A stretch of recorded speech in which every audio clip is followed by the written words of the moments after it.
पवन पुत्र हनुमान जी बाल ब्रह्मचारी थे, लेकिन मकरध्वज को उनका पुत्र कहा जाता है। वाल्मीकि रामायण के अनुसार लंका जलाते समय आग की तपिश के कारण हनुमान जी को बहुत पसीना आ रहा था। इसलिए लंका दहन के बाद जब उन्होंने अपनी पूंछ में लगी आग को बुझाने के लिए समुद्र में छलांग लगाई तो उनके शरीर से पसीने की एक बड़ी सी बूंद समुद्र में गिर पड़ी। उस समय एक बड़ी मछली ने भोजन समझ वह बूंद निगल ली।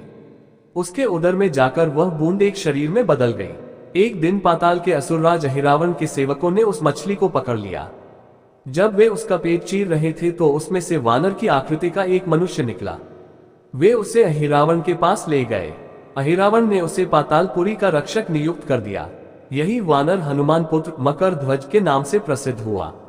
हनुमान जी से भेंट। जब राम रावण युद्ध हो रहा था तब रावण की आज्ञानुसार अहिरावण राम लक्ष्मण का अपहरण कर उन्हें पातालपुरी ले गया।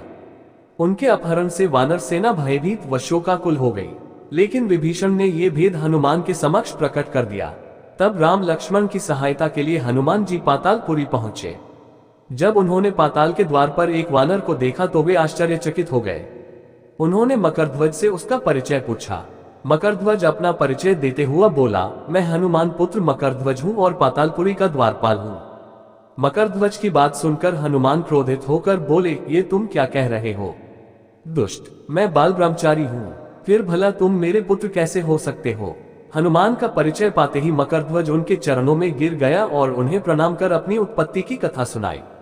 हनुमान जी ने भी मान लिया कि वह उनका ही पुत्र है, लेकिन ये कहकर कि वे अभी अपने प्रभु श्री राम और लक्ष्मण को लेने आए हैं। जैसे ही द्वार की ओर बढ़े वैसे ही मकरध्वज उनका मार्ग रोकते हुए बोला, पिताश्री, ये सत्य है कि मैं आपका पुत्र हूँ, लेकिन अभी मैं अपने स्वामी की सेवा में हूँ, इसलिए आप अंदर नहीं जा सकते।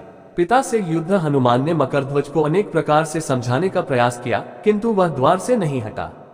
तब दोनों में घोर युद्ध शुरू हो गया। देखते ही देखते हनुमान जी उसे अपनी पूंछ में बांधकर पाताल में प्रवेश कर गए। हनुमान सीधे देवी मंदिर में पहुंचे, जहां अहिरावण राम लक्ष्मण की बलि देने वाला था।